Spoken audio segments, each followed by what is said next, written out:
Hey everyone, welcome to episode 69 of the Pickleball Effect podcast. I'm your host, Braydon, joined with Kyle, and then we have Aaron, the editor, with us again. So all three of us were together at the JOOLA event this last week, and we're got all of us here to report back on what we learned, talk about some fun experiences, everything that went down there. This is an exciting one. Yeah, it was a blast. Dude, it was so fun. I'm glad we all made it. So we'll just start there. I mean, this is the topic this week. JOOLA's the topic right now. We've been seeing videos, lots of conversations online. Now that we finally have some information about the new Pro 4s, how it's built, how it plays, we can give you guys a pretty good idea of how it plays, how it's built. Can't get into too specifics on some of the construction, but give you a general idea. In preparation for the March 4 release, I'll have a review ready for that. Aaron and I will be knocking that out together. It's a pretty tight turnaround. We just got these paddles this week. We got a week and a half to play, edit, write, publish. It's a lot. So I've been playing a ton this week. I don't know if you guys have too. The things we do for you, the PE audience, the things we do for you. We actually all hate pickleball. We don't play for fun, but we do it for you. So I didn't want to have to go play pickleball today, yesterday, the day before. Wow. You know, I pushed through. Every time I miss a third, I miss a drive, I do it for you. But I'm putting some numbers in too on the JOOLAs. If you had an audience right there, Aaron, they would have been flipping out, hands clapping. Aaron does it for a fat paycheck. If I had, I think I got one or two fans out there. You know what? Oh, yeah, I went to sure. the PPA Mesa, and I was just hoping. I was like, you know what? Maybe what if one person just said, "Hey, Aaron, seen you on the pod." Just one person, right? And I was just like playing this memory in my head, like someone's gonna come up to me. Hey, Aaron, I'd be, "Hey, I don't have time for you." No, no one came up to me, so clearly I'm not getting out. You know, I only went to like 4 hours of evening doubles, so maybe I just wasn't there long enough. But yeah, so my ego was dinged this weekend. We're having you once a month now, so somebody's going to recognize you. It's going to happen. I hope so. It's going to happen. I hope so. Oh, that's great. Kyle, you've been playing a bunch. You're gonna do a little review. I'm going to do like a mini review. I haven't played much at all. I was pretty beat after Vegas. I mean, that was a quick turnaround. We played a lot of pickleball that first day. A lot of pickleball. Well, you and Aaron stayed an extra day. You guys played more. Yeah, we did. We played a little more. Not as much as the first day, but no, I got home and I was like, I'm going to do a day of no pickleball at all. Just one day off, and then right back in. Didn't even watch any. Just the biggest thing was just 2 days of full sun, even though so the weather was lovely, like in the 60s, 70s. But like day 2, full sun all day, both days. Like, I don't know about you, Kyle, but I was like zapped. I had like zero energy. And like I had a sunburn, but like not a bad sunburn, but I just kind of like. Are you not playing outside right now, Aaron? I play a lot at night. Night after the sun goes down, like 7 to 10 is usually when I play. And it's still warm enough? Oh yeah. Oh my gosh. Yeah. It's in the 60s. It's great. It's perfect pickle weather. Wow. Yeah, this is probably the best time of year for you. Yeah, it's lovely. It's so good. And then it's so funny. It's like reverse schedules. Everyone goes into the indoor gyms. They do like 3-month subscriptions over the summer instead of like winter ones. But yeah, I mean, full sun, like it gets you. And so 2 full days in the sun, I was cooked. Yeah, I was actively seeking shade, had some long sleeves on. I actually got kind of cold. I was the only one getting cold at the event, I swear. I kept adding layers and everyone else was just fine. I don't know what was going on. I was drinking, so that was keeping me warm. Nice. Yeah, there you go. Again, for the fans, not for you. Yeah, not for you. Yeah. So we'll talk about the event. After the event, I put up a Q&A poll on Instagram. Got a bunch of good questions that came in through there. So we're going to answer those questions. There's about 10 of them or so here. So we'll just answer them one by one. Just cycle through the 3 of us as we go through those. We're going to skip 3 out of 5 of this week for paddle, Babble, and gear. We're just going to keep the conversation on JOOLA. I've only been playing the JOOLAs this week as I've been prepping for this review, and so that's all I had to talk about. We are allowed to talk about some gameplay stuff there. So we'll give some first impressions, give what we can about the tech. Then we have some items in Kyle's corner to finish us off. So before we jump into the experience with the event, if you didn't know what happened, just what it was. What was this thing we went to? So Tuesday, Wednesday this week, JOOLA flew in different creators, retailers, people for a little 2-day thing. So we were there on Wednesday. We flew in. At least we all got there Wednesday morning, right? Yeah. Tuesday morning. We went. Tuesday morning. Was it Tuesday morning? Yeah, we got everyone in, got the rental car. We headed over to Sunset, which is a park there. Played some matches, just kind of warmed up, got loose, had fun, and then went over to the JOOLA event at 1:00. This was at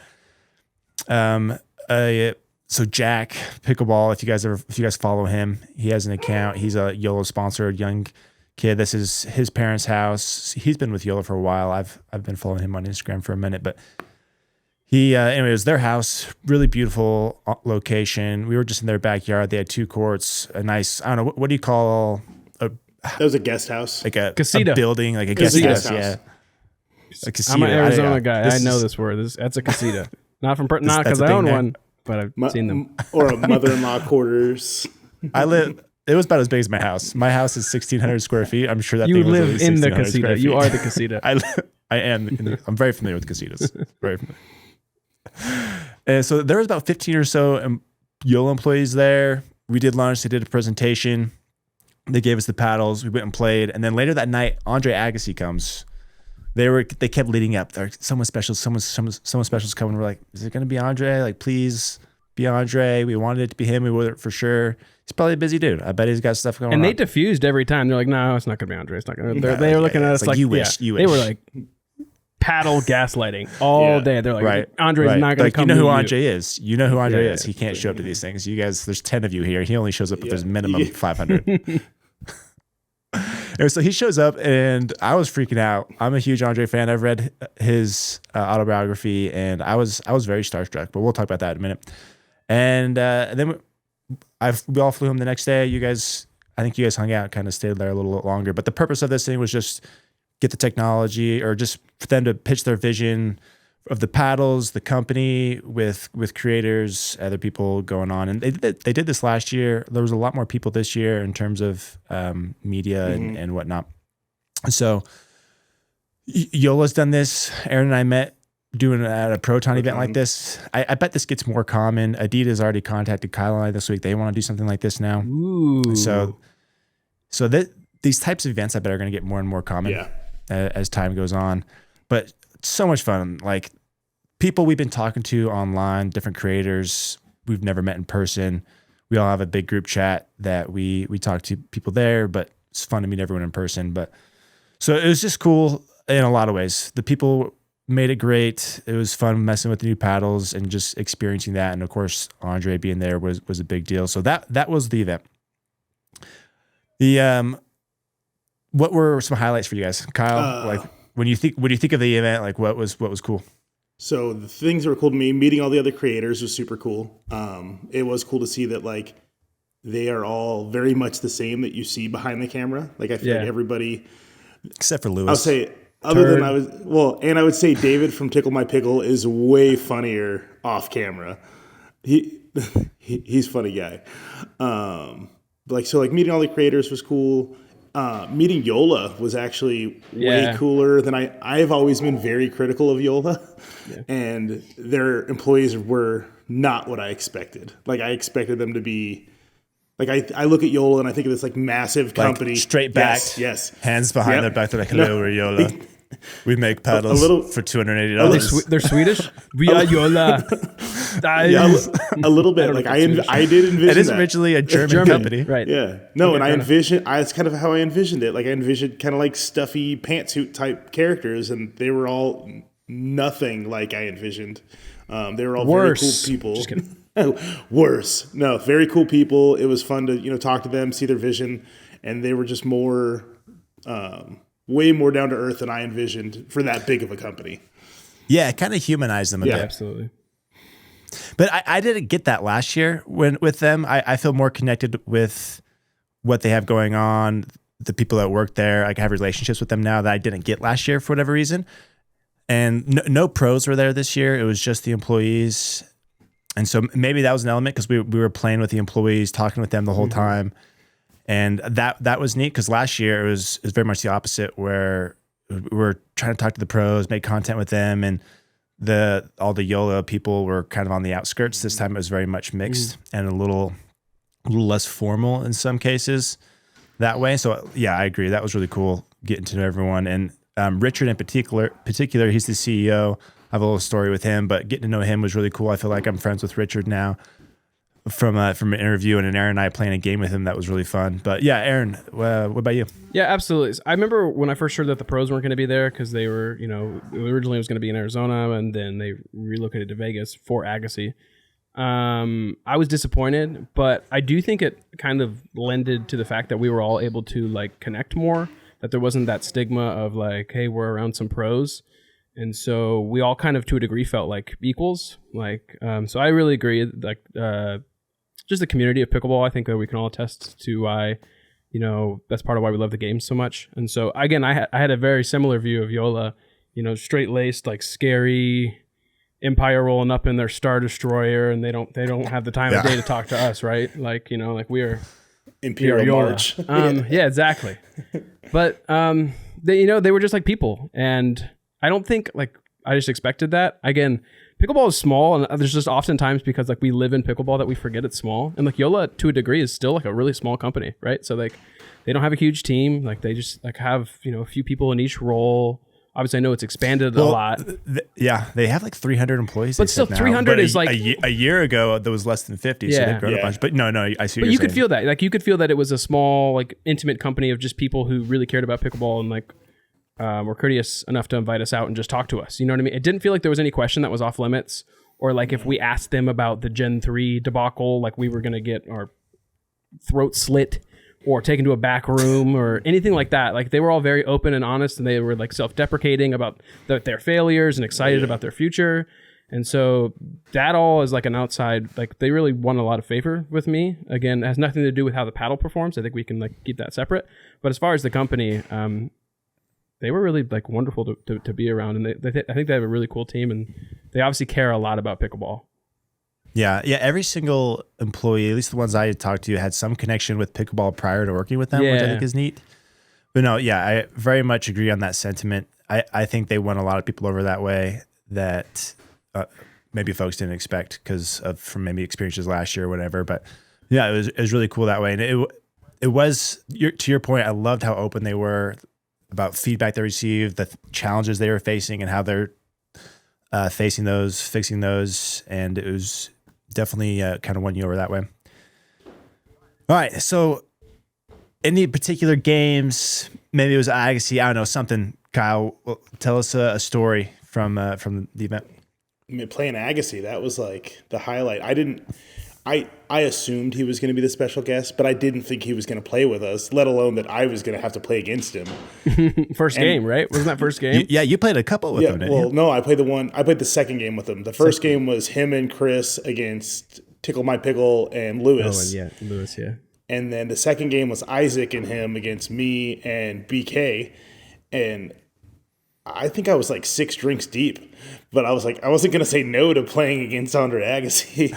Maybe you might have played a little looser. I saw that Pickleball Studio gameplay footage. Yeah. You looked good. You were on that court. You weren't intimidated. You were letting Agassi know with those hands. You're saying, hey, I know you might be good at tennis, but pickleball is my sport, so good line. This ain't tennis, brother. Tennis. And I will say I did initiate probably more hands battles than I should have, just because I'm how often am I going to initiate hands battles? Go for the clip with this guy. Yeah, let's test this guy. Yeah. Let's test this guy. So that was the highlight. I was fanboying. Oh, 100%. Aaron, you didn't get a game with Andre, I don't think. Thank God. I didn't want to, it's so much easier to sit on the sideline and just chirp at your friends than it is to go get owned. Lewis is right? He's got that clip of him getting bagged when he tries to go for an Ernie. I don't want that to be me. I don't want that to be me because the highlights, the highlights are not going to be good for me. People are going to recognize you at Mesa. Yeah, that's how they're going to recognize You're the guy that Andre hit in the face. Yeah. Be like, here's the scar. Here's the scar. Do you want a picture? Absolutely. I love it. Yeah, that was so fun. So I did get a game with him too. It ended up being maybe his last or second to last game. And I was like, Aaron, come film this. We need to make a video around that. But I was freaking out. The whole time I was playing with him, I was just like, I'm thinking with Agassi right now. Oh, I just blocked it. That was my inner monologue going on as I was just talking to myself of how I'm playing Agassi right now, and really impressed with the dude. The dude can ball. What I was most impressed with was how much power he was bringing with such compact strokes, motion. Yeah. There was one shot in particular I remember. we hit a return. He was on the left side, and the return was deep into his back end of the corner. He was backpedaling. The ball was behind him, and he somehow just smashes this thing. And I was like, what? Like, how did you do that? You must have hit a bajillion balls in your lifetime. Anyways, just really impressive. You could tell he understood the game well too. He played it right. He had hands, and we tested him. You know, we were driving at him. We were playing the game right, and he could hang. He could hang with just anybody. I don't think there was anybody that was beating up on him or overpowering him in any way. And so he definitely can play. And I don't know if you guys watched any of the slam that he played with Andy Roddick. Like he and Graf were picking apart all their opponents. They can play. You could tell he's gotten a lot better just following the slams. Yes. And he was a presence. Like as soon as he got there, he just assumed the role of I don't know. He just walked and everyone just like circled around him and he just starts talking. He's like, this is how I do my backhand. This is how I change it. Like, he just starts going, and he definitely had a presence about him, and it was really cool and really, really impressed with him. Really, really nice. If you go up, shake his hand. He'd talk to anybody, and he was just talking pickle. Yeah, he just wanted to play and talk pickle. You could tell he had a passion for the sport, like for real. And like when he came in, he was talking about like his TUI he was working on. Like he wasn't coming in like he's like the best player and you can't touch me or like coach me. He was like saying like, yeah, I'm like flirting with a TUI. I don't know if I put a finger out on the paddle or if I keep it in. And like, you know, people like John interviewed him. He goes, Andre, how do I hit the perfect TUI? And he goes like, I don't know. Like I'm figuring it out. You know what I mean? He's like going finger out, finger in. And so I just like could really resonate with that as like a player, as like we're always like we're working on new shots and new skills in the game. So he was doing the same thing. Yeah, really impressed with him all across the board. Gameplay as a human. Fortunately, I didn't get a picture with him. He had a dip early. I guess Steffi wasn't feeling great or something, but super cool experience to have him there. And then Steve Aoki was there. Aoki. Steve Aoki. I already got it wrong. I literally was looking at his name an hour before this. Like, don't mess this up. Braydon didn't even know who it was. Yeah, Steve Aoki. Okay. Steve Aoki. I was probably the only one there who didn't know who Aoki was. He only has 11 million Instagram followers. That's it. I think I might be 15 million. It's something insane. Aaron was telling me, he's like, yeah. He's like this huge, world famous DJ. It's probably a bigger deal than Agassi. And I was like, I don't know. Who's more famous? Yeah, let's, what do you think, Kyle? Aoki or Agassi? Maybe like Aoki's more famous now, so maybe I'm like putting in modern. I was gonna say depends on the generation. Bias. Like with our parents' generation, obviously Agassi. So, but you guys knew who he was. You've listened to his stuff. Yeah, because he's one of the most popular DJs in the world. Or I feel like I just see his like cake clips on like TikTok or my Instagram reels once every 6 months. Like the dude just like throws cakes for a living, you know what I mean? It's all these people like with signs in his concert, and they're like, "Cake me," and so like we were all like, "Is he?" There's no chance he's gonna like, do anything tonight. And then what happened, Braydon? Yeah. So that leads into this story. So I'm standing next to one of the JOOLA guys, and he's telling me how he wants to do a little bit with one of the reviewers where they're holding the paddle, they start going into a review, and then they have Aoki do a paddle, or not a paddle, a cake smash, right? And I've been talking to you guys. I knew this guy was a big deal, and while I didn't know who he was, I grasped how important the moment was, and I was like, "You're talking about it. I'm a reviewer. I can hold the paddle. I will take it." He's like, "Really?" And I was like, "Yeah, I'll do it." So I know there's a lot of people who would have just died to do what I did and receive a cake smash from him. And I'm sure I didn't appreciate it as much as I should, but I did my best. It makes it so much funnier though that it was you.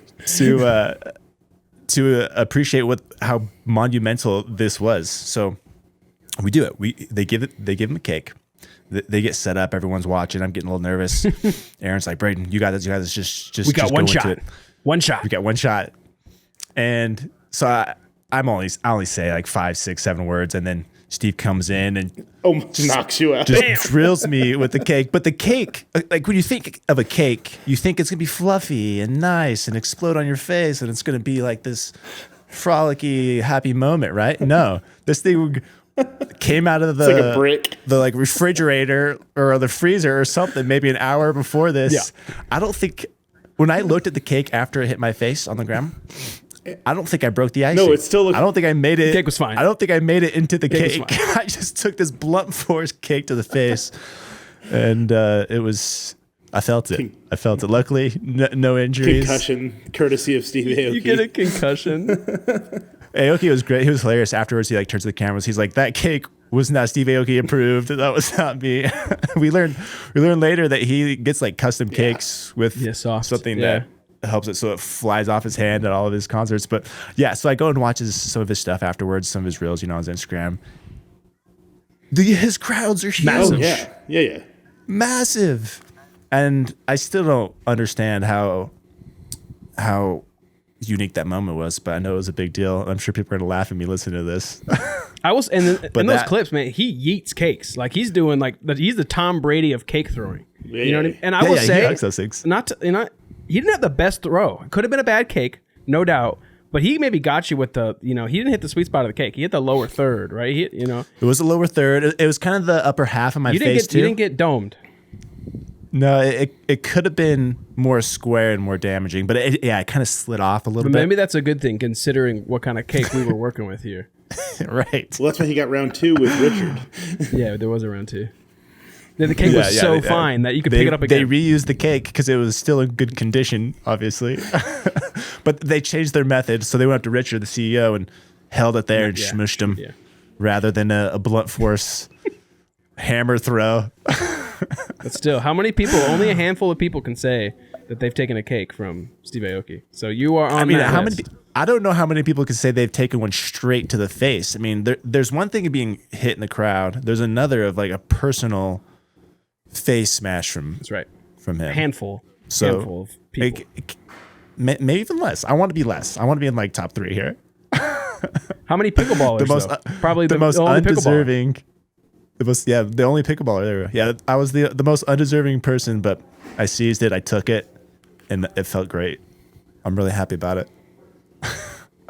Yeah, another highlight for me though was the match you and I played, Aaron, against Caleb and Richard. Mm-hmm. So Caleb's one of their engineers, Richard's their CEO.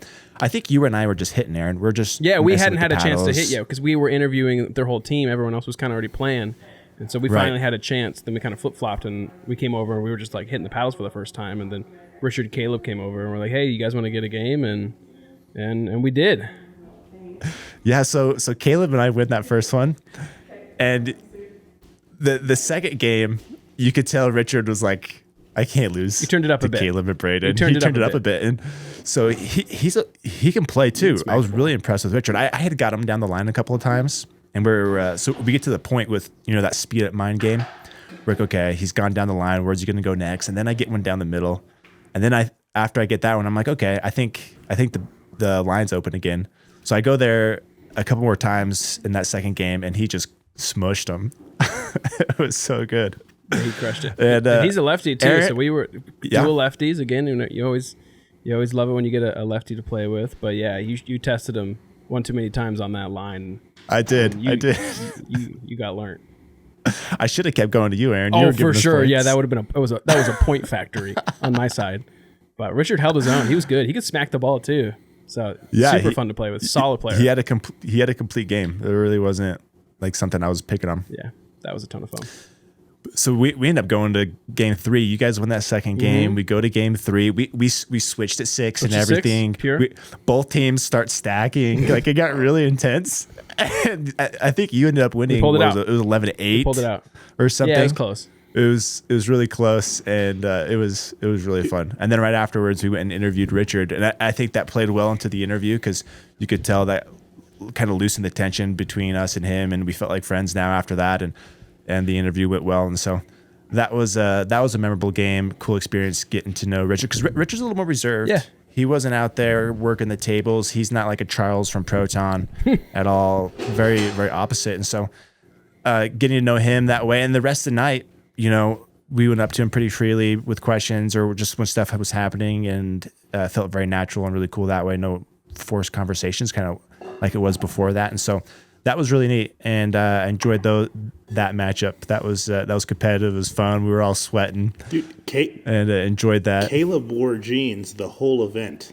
He did. He was did. wearing He jeans. did. It was not slowing him down either. And he wasn't complaining about it. Imagine if he had shorts, he would have smoked Probably. you Yeah. He had to keep I those, wish the jeans quads was in the check. problem.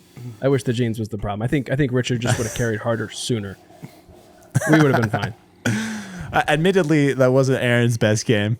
You know what? But though? it was enough. The It was history enough. books will have a W, and that's all they'll remember. You made the shots would have counted. That's right. But I enjoyed that. Any matches or anything from you, Kyle, that you liked? That was a fun one. I had one with it was me. I think it was me and David from Tickle My Pickle against Chris and Q. That was a pretty fun one. It was fun to play. Like I hadn't met most of those guys, so it was fun to just play all the different guys. Got a few games with Q, which was fun. I'd never played him. BK out of Orlando. That dude's got the nastiest slice return I've ever seen in pickleball. Super solid. Oh, yeah. That's great. I think I hit 4 or 5 in those in net until I finally figured it out. I think everybody hit 4 or 5. I don't know if I ever figured it out until I actually just got one in play. Yeah, that was fun. Playing with Lewis. Lewis, I feel like, definitely degrades himself. I think he plays better than he talks about himself. Nah, it's pretty accurate. I tried Braydon's Lewis. not here to make friends. Braydon's not here to make friends. I tried Lewis. I tried. All right, let's go into event Q&A here. So really good questions here. Some of these about the event. Most of these are about the paddle. So we'll go through these. The event Q&A section is brought to you by Holy Performance. They're our new hydration partner. So we got a few sponsors, Holy being one of them. Really excited about this. I like what they're doing with their setup. They're like an electrolyte. They have a pregame, in-game, and post-game program is what they call it. So they're 3 different supplements. So they have an energy, electrolytes, and then recovery. And so it's really slick, and it's just very clear, very easy to understand how the program works. And so we're gonna. I've actually been using their stuff. I like their in-game. This one's empty because I just finished it. I'm on my second bag with them, but I've been using their stuff before we even got the sponsorship. So excited to have them on board. Go check out their website to learn more. It's called Holy. I'll put a link in the description, and you can use the code PBEffect to get a discount with them. And they have new flavors coming in March. So yeah, I saw white excited gummy about bear. that's KOTC's flavor, so we don't talk about that one. Damn, I had one job and I messed it up. We like KOTC. I'm just The kidding. promo code still work? Because that's not my flavor. That's true. I want our promo code used on their on flavor. their flavor. Everyone go buy them out. We'll reimburse you and then use our code. Yeah, go buy out the white gummy bear right now. I like that. All right, first question from T. Peterson. Will the new Pro 4 paddles be USAP approved? Aaron. Absolutely. They're actually will be dual stamped. So they will be both USAP and UPA approved. And then there's a second paddle that is only UPA approved. And the only difference between the two is cost. I think it's $40 difference. And what you're paying for is grit. It's a difference of grit. I guess the UPA has higher grit level standards. And so the UPA only stamp, you'll get that higher level of grit that they approve. But again, on that higher level, no USAP. So if you want to play it safe, you're going to play tournaments in both. Get the USAP, UPA dual stamp, slightly less grit. And again, you're going to lose the grit in a month. So probably even Stevens, right? Yeah. Even Stevens. I think a lot of people are excited about that. I was excited about that they're coming back to USAP, getting that stamp back on there. I think a lot of people will appreciate that. Next question is from Zion Mir. Are the Pro 4s less keen on delaminating? Kyle. Hi, Zion. I met him when he was in town.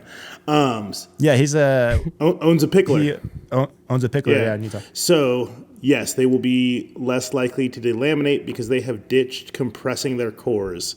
And they even explained that their cores were basically 10% bigger, and they were compressing into that mold, which was causing issues. They ditched that. So they were doing that with the 3S's originally. Yeah, but now they're just totally done with compression. So any paddle you buy from JOOLA now, they're not compressing the cores.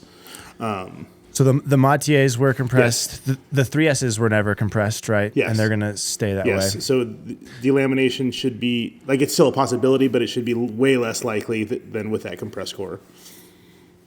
Yeah, and in addition to that, they were a lot of conversations about durability with them. So yes, they are doing that element with the no compressed core, but they're also adding new steps in their QC process, particularly in reference to the core. So they have higher standards for the cores coming in. They're measuring everything coming in, making sure that the standards are being met before they start creating their paddles.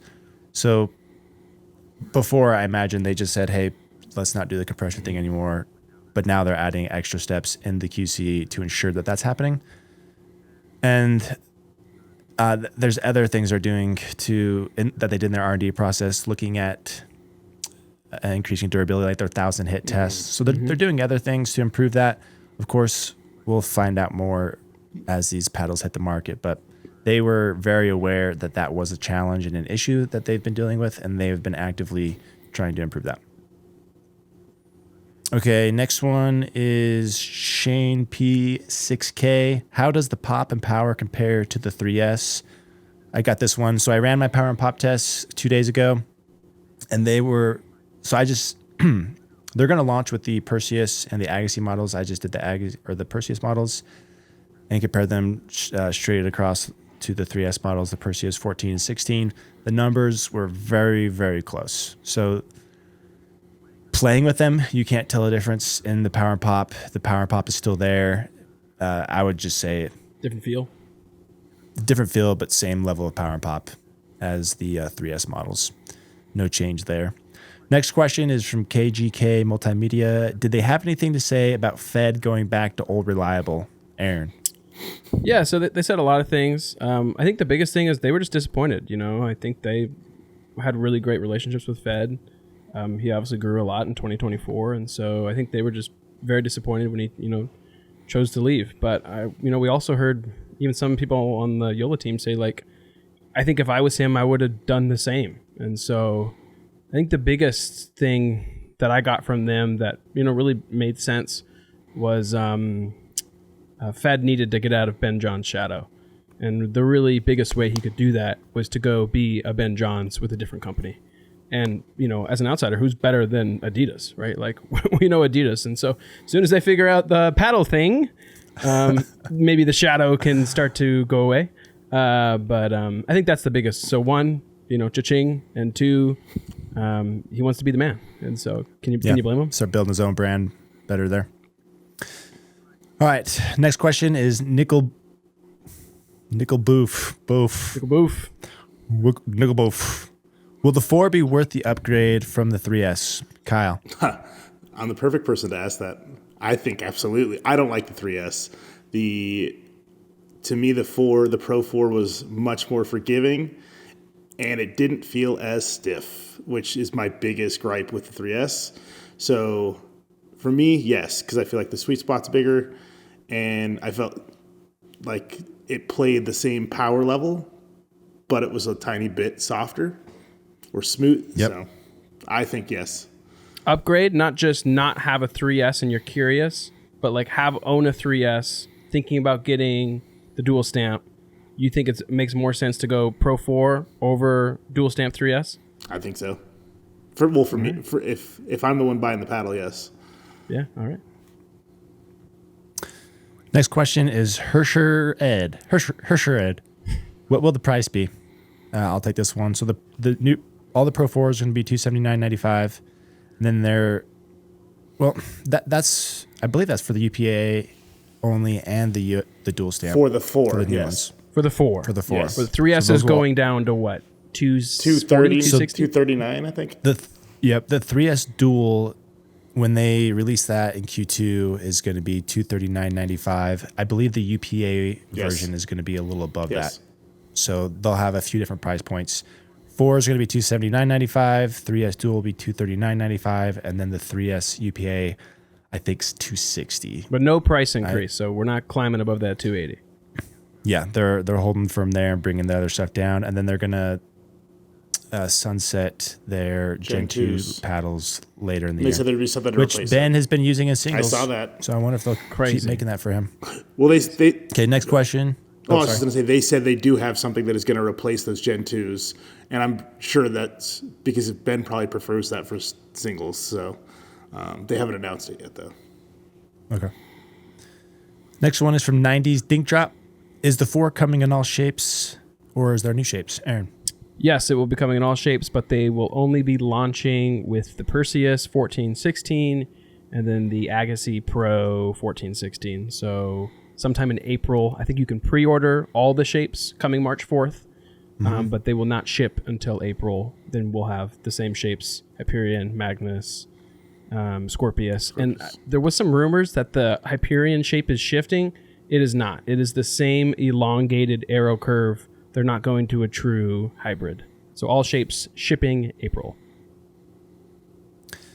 Next question. Sell Fuddux Pong. This is the best part of this. Man, I shouldn't be the one reading these. Okay, will the design be as is?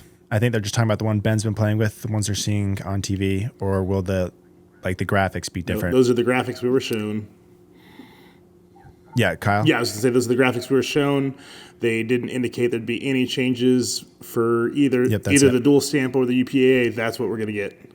Just color changes. So there's going to be, look at this. Look at this beautiful 3-gram tungsten pod. Dang. Wow. And Braydon, if someone wanted to purchase this, where would they have to go? Pickleballeffectshop.com. Use code DINKSMASH for 10% off. So use my code. The only difference in shapes there is accent colors. And so Ben has gone red. Oh, no. I believe the Scorpius is yellow on 14. Hyperion's blue on the 16. So you're just going to get some small accents, which you'll see on the edge guard. And Tyson right was in the pink. center. The Magnus is pink. But so small accents. But I like the design. What do you guys think of the design? It's minimal. It's good. Minimal. It's fine. I'm a fan of minimal. I think that looks sharp. I would take that over the 3S designs. Absolutely. It's just like an iterative mod, and people love the mod. Yeah. A little more than the mod, though. The mod was pretty bare. Okay, next question. Ebeth Anymin. How does the Pro 4 compare to the Mod TA? This one's mine. So it's not as powerful. We mentioned earlier that it's the same power pop profile as the 3S. However, these new ones are lighter, which makes them more similar to the mods than the 3Ss. So one of the cool things, or one of the things people liked about the mods was, yes, it was extremely powerful and poppy, but it was also lighter and more maneuverable than those elongated shapes. And so these new ones, part of their redesign here was to improve the balance and the weighting on these. And so they do feel lighter, more maneuverable. They're better balanced than the 3S models, which makes them more like the mod to me than the 3Ss were. Lighter, you're referring to swing weight, because static weight, they're actually a little heavier. Yeah, good point. The static weight is slightly more, but the swing weight is down and the balance point is down, which we'll talk about more in a minute. Due to the technology. Which is kind of an interesting dynamic. Yeah. And which we would take those stats all day, right? I'd much rather have a 100%. higher 100%. static weights. But like when they're like we up to by 2 ounces, and everyone's like, you know what I mean? I'd much rather that than have like this paddle's 125, and we're all like, no, right? Yeah, I would much rather have an 8.2 ounce 118 swing weight than an 8 ounce 121 swing weight. I mean, that improves forgiveness, stability. Like you get the weight behind the ball, but it still feels lighter. Next question from Speak Pickleball. Who are the top 5 creators by skill? Oof. Aaron, what do you do?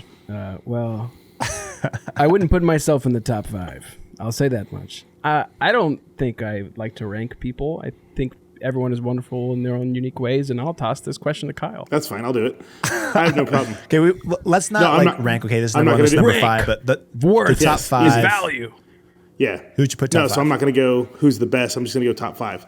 And you can't put us 3 in it because we don't want to have 2 spots only. Well, it's going to be that was at that event that I played with. The top 5 would be, and this is in no order, but I would go Isaac, BK, David, probably Chris and Braydon. That I played against. That'd be my top 5 that were there. I like that. Yeah, I'll keep your salary where it is. All right, last question is from Pickleball Pigeon. Thoughts on the Agassi shape? This one was on you, Kyle. Oh, can it be on you because you liked it more than me? This is a tough one to answer at the moment because I've just been spending so much time with the Perseus models. Yeah. And so I'm going to toss this one for another day. Okay, we're just going to skip 3 out of 5 this week, and we're going to jump over to Paddle, Babble, and Gear. So for this section, we're just going to talk first impressions But got another sponsor for this one. So Paddle Babble and Gears brought to you by ADV back bags. So I've been using their backpack. This is their V2 for quite some time. I just like the extra space it has. Doesn't feel over the top big. You can fit everything. This is the one I took to Vegas and been enjoying it. And so you can go check them out at advtennis.com. They also have a pro bag that's bigger than this. My personal favorite is this one. Kyle, I know you've been digging this one as well. Yeah, that's the size I'd go with if I were to buy a bag. The Pro's too big for me. Yeah. So we've been chatting with them a bunch. They're sponsoring this section. Happy to be partnering with them. Again, code PPEffect will give you a discount. You can go, I'll put a link in the description and you can go learn more about them. So thanks ADV for sponsoring this section. Okay. Launching March 4th, Perseus 14 and 16. First impressions, Aaron, you go first. So, wait, actually, pause. Sorry. Let's just say what we can about tech, and then we'll go first impressions.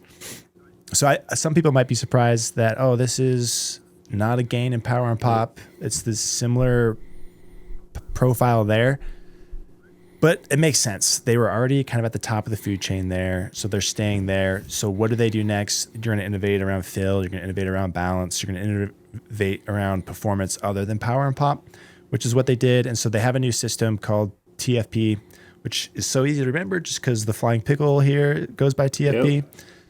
And we won't, without getting into the details, which we'll share on March 4th, it's essentially just a way to balance, and with some targeted weighting. They're using some foam in different places to get the performance they want. And it's pretty clever, really. It's subtle, but it does change the playability. It does increase. I think it's generally better.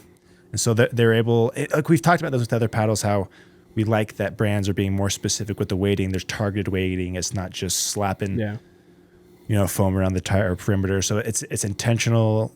It's intentional weighting system essentially. And so I like what they did there. More details to come on March 4th, but it's fun to see that we're now starting to see a shift over power and pop, and we're looking at how do we broaden the sweet spot? How do we improve feel? How do we improve balance? And so I'm excited about this shift in pickleball. I think a lot of other brands are still catching up power pop wise, but once everyone gets there, all innovation is going to start shifting to durability and performance enhancements outside of power and pop, where I feel like the last year and a half has just been, how do I make more power, right? And so excited for this next wave in paddle innovation, and this is a glimpse into what a lot of the stuff we're going to start seeing in the future as far as what they're trying to improve with these innovations. Okay, first impressions, Aaron.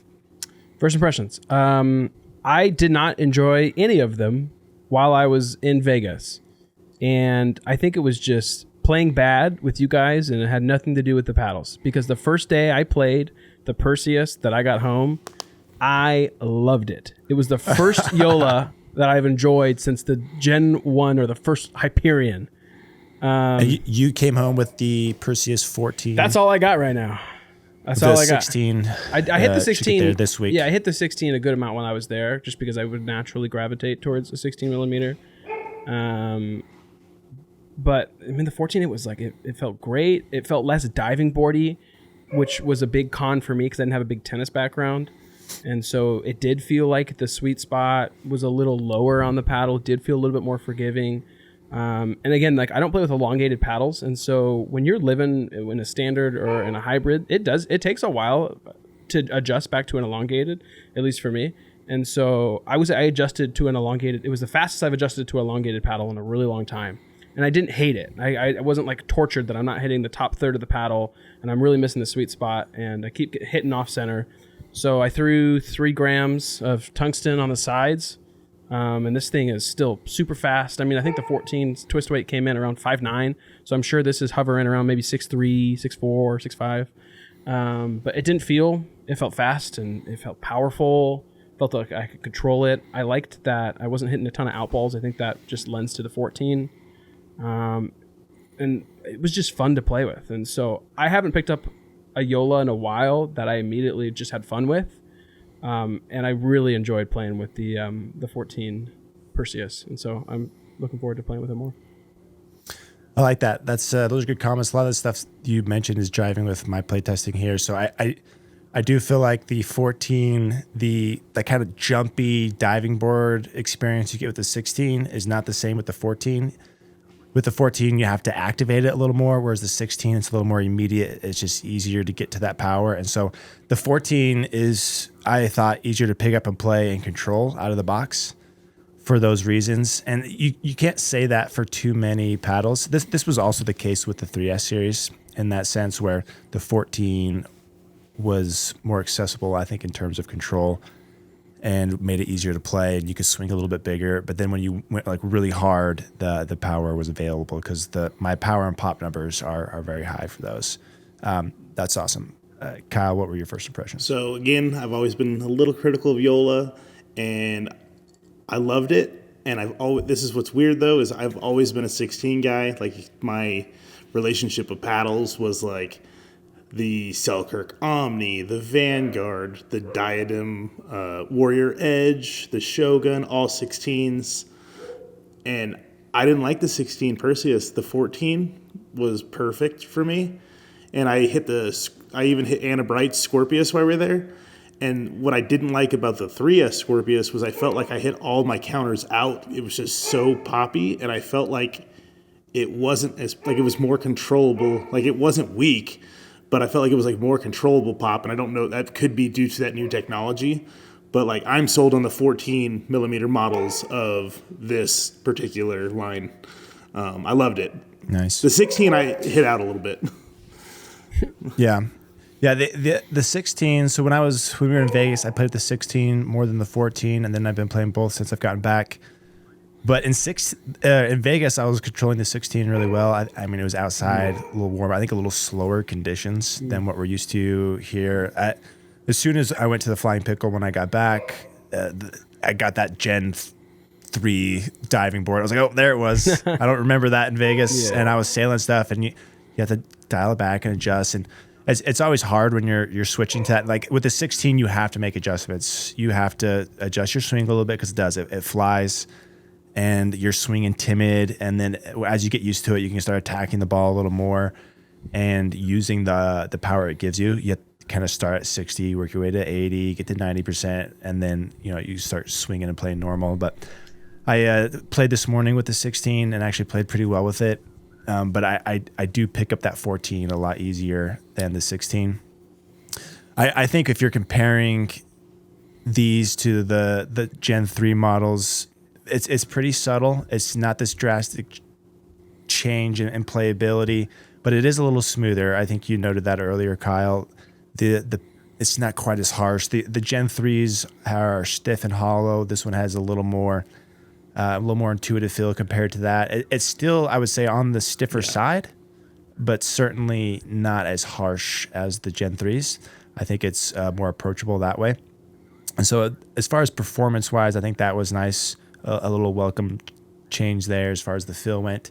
And then just the weight balance was a big deal to me. I think the 16 being lighter was really welcomed and fits kind of industry trends. People like that 118-ish for the elongated, where they can add more weight if they want to, or just play it out of the box. Because 121, that's a reach for some people and kind of keeps boxes out a segment of the market. But 118, all of a sudden, that's pretty accessible. So I like where that's at. I mean, looking at the numbers, this kind of speaks to those updates there. So for the Pro 4 16, it has a swing weight of 118 and a twist weight of 6.3. And then, like you said, Kyle, the weight is up to 8.2 versus the 3S 16, which has a weight of 8 ounces, a swing weight of 121. Yeah. And then a same twist weight of 6.3. So we kept the same twist weight, awesome. Brought down that swing weight. But this is the big one for me, looking at balance point. So the balance point of the Pro 4 is 242, and the balance point for the 3S was 245. So a pretty good drop in balance point, and you can feel that at the net when you're accelerating with your backhand through flicks. It's definitely, it feels like a typical elongated, not like a heavy one. And so that's good. And similar, thing here with comparing the 14s, the 3S to the 4. We have, I guess I can just read the numbers. So same weight on, well, the Pro 4 14 was 8 ounces. I had 7.9 on my 3S. The swing weight was 116 on the 4, 117 on the 3. And then the twist weights were about the same at 6. And then the balance point again dropped from 244 to 241. So those are definitely welcome updates from my perspective, numbers wise. Yeah, subtle, but they matter. Yeah, subtle. I think the general, the way I'm thinking about them right now is this is an update, but it's certainly nothing massive. And as the market matures, as paddles starting to kind of plateau a little bit, we're going to just see small wins, more incremental changes. And so we'll see how this holds up against true foam. I think a lot of people were expecting a full foam paddle, and it's not a full foam paddle. And Aaron and I asked Richard in our interview with him, what are your thoughts on foam paddles? And he kind of felt like foam shouldn't be allowed. Like, it was against the rules. He's like, it's a compressible material. I pushed back a little bit. And I said, well, it's passing deflection. And I can't remember what his response was. I need to go watch it. But he, I wish I would have asked if he thought full foam was a possibility for them in the future. Just curious to hear what he would have said there, because whether they think it's against the rules or not, it's happening. And so are they going to embrace it? Are they going to try to? I imagine they do. And so we'll see what comes with them in the future with full foam. But yeah, that's the short and sweet there. Any other thoughts you guys want to add there? No, not really. Can I ask you a question? I think it's going to be asked, and I'll put myself in the commenter shoes. Okay. Compare the Pro 4 versus 11.624 power. Tell me a little bit of the nuances between the two. I think the 11.624 has a more pleasant feel. It's a little denser, a little easier to connect with. Not as poppy, not as powerful. Definitely more approachable. Okay. I don't know. What do you think?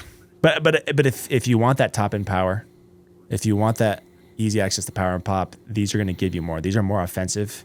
If you can manage the power, you're going to do more damage with the YOLAs than you are the 11.624. I think a small unique thing that the YOLAs have going for it is they got 14s. Like 11.624 has only got 16s right now.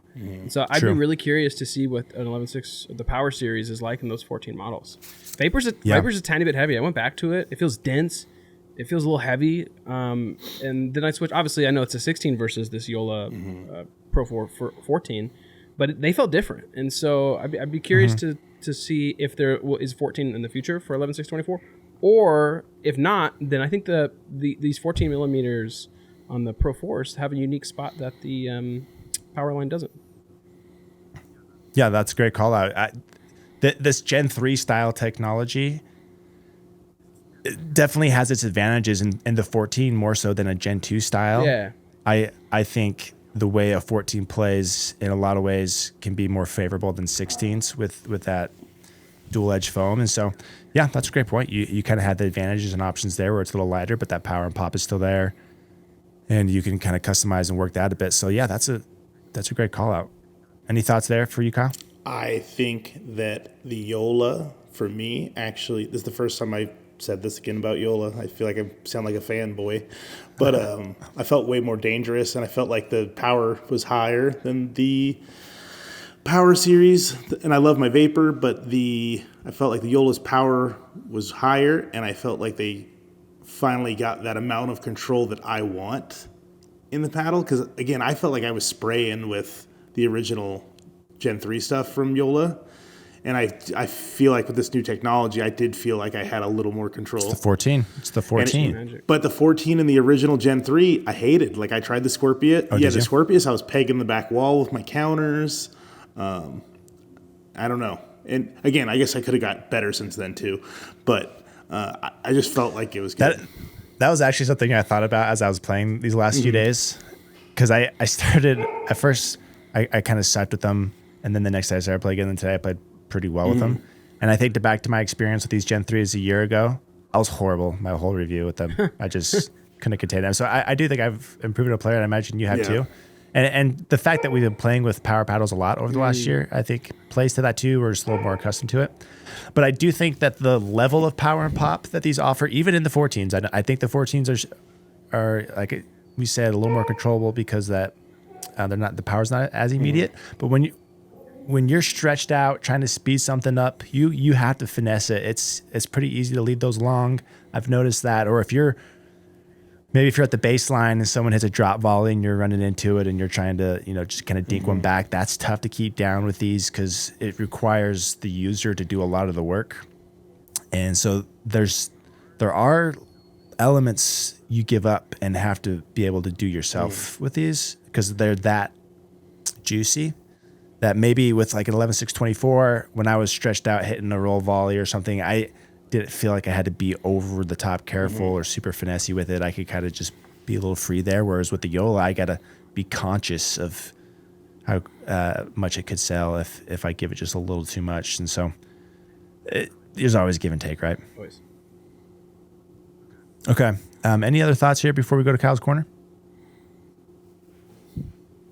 No? All right. Kyle's Corner. We got another sponsor brought to you by Slices.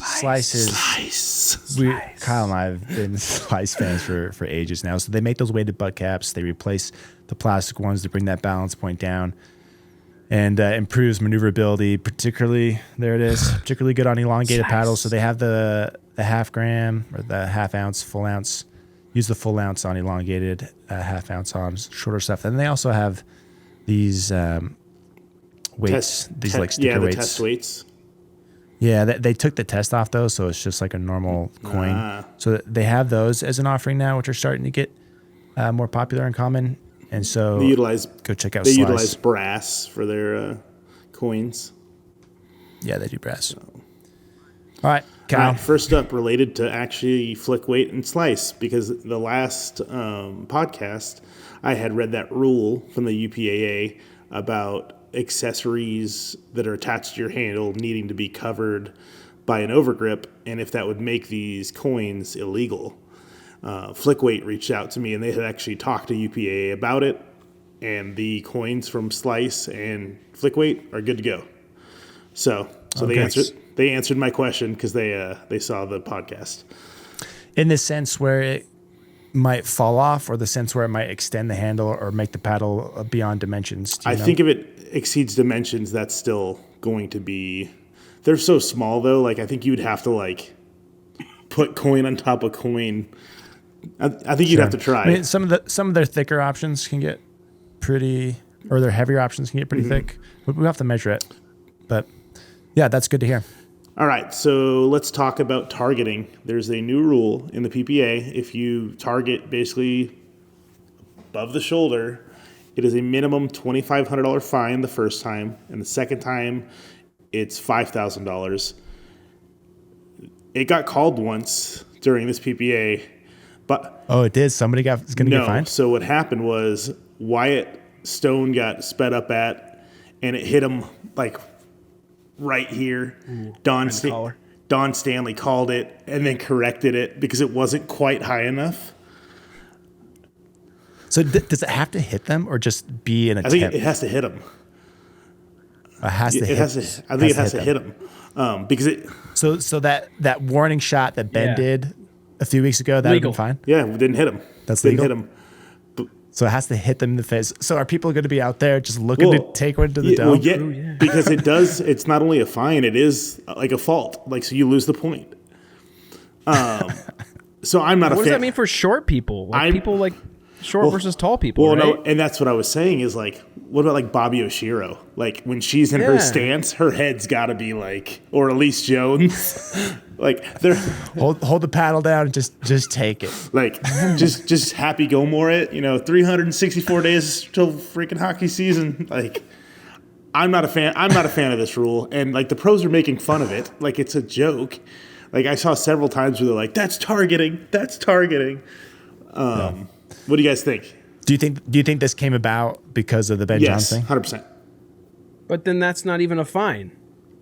No. I mean, what Ben did. Yeah. So how stupid is that? Well, I mean, Ben's hit the tape anyway. If you watch it, hit the tape and then went up.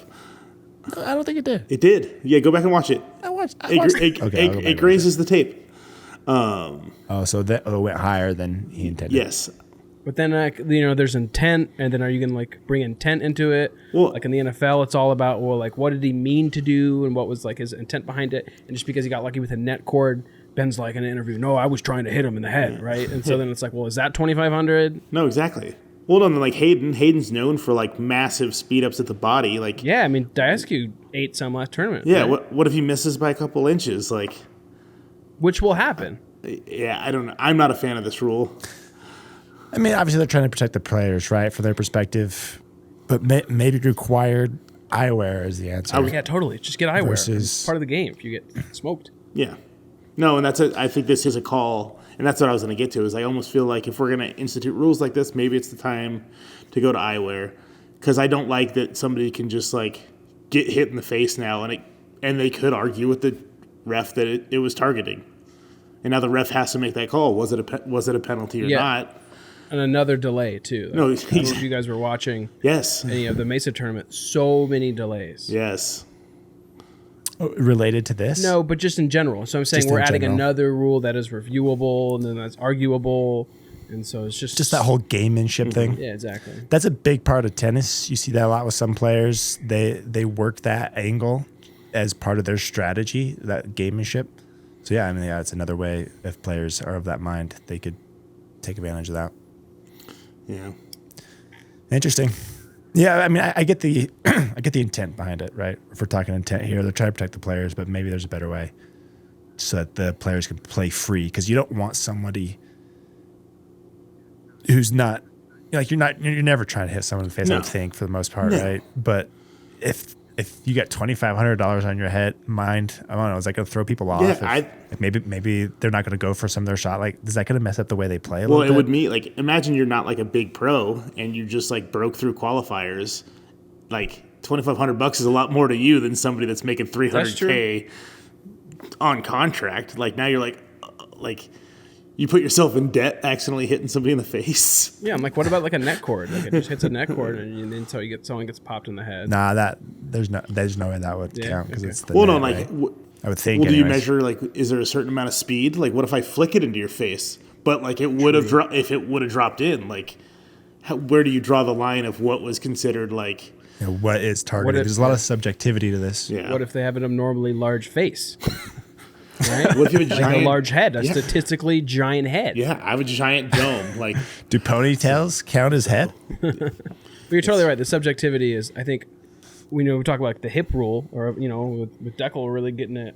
That's why they're talking about maybe moving to the drop servers to get rid of all that. Yeah. Let alone now we're introducing another rule of subjectivity. Yeah. That blurs the line of officiating. And then what's next? Are overheads too dangerous? We just get rid of overheads? No overheads. You're taking it too far. That's too far, Kyle. It was a joke, Braydon. It's a joke. I'm not laughing. Okay, that's fine. I'm laughing. We're laughing with you. Did I have anything else in this section? I don't remember. I'm on my phone. So you have chorus delisting. Oh, yeah, that was the big drama. The chorus fire. That's already been talked about a bunch, though. But basically, USAP needs to get their act together. For those that don't know, you all probably already know, but the chorus fires got delisted after they had been approved and sold to the general populace for 2 months, which is ridiculous. Yeah, that whole story is pretty wild. So Matt, the guy that owns Chorus, he sent an email out this week, with his joint statement with USAP about it, and I felt like Matt got the right end of the deal here, and so I asked him. Well, he says he doesn't want to comment, but I asked him anyways. I was like, and here's his comment. Here's his comment. I just asked him, are they helping you out financially? Is there an element there? Are you going to be okay? Because I imagine if they aren't, it's a big deal. It's USAP's fault that he sold, I don't know, $100,000 of the paddles or something. It's a big deal for a business of his size and having. But then there's the extra costs incurred for returns, replacements, time. Yeah. Doesn't have a huge team to have to manage all that. Is a big deal. And then he paid paid all you guys through affiliate codes. Yeah, there's a. True. Luckily, I wasn't big on the fires and didn't sell any of them. But yeah, there's a lot of implications there that maybe not everybody thinks about. And I was just curious if there was some sort of some way they were helping to cover that cost, and he just said no comment. So I'd love to hear the real story. If he said no comment, no comment is a comment. No. Yeah, say no comment like that to me means maybe there's a lawsuit. Because maybe because you can't be talking about ongoing lawsuits. So. Richard's like, someone say lawsuit. That's a possibility, and it makes perfect sense because that he deserves some sort of payback for that, because that was not his fault at all. Yeah, that was pretty brutal. Anyways, that was bonkers. Well, that was it for Kyle's Corner. That's it for the pod. That's today. it for. Thanks you guys for joining. Thanks everyone for listening. Thanks for tuning in. Episode 69.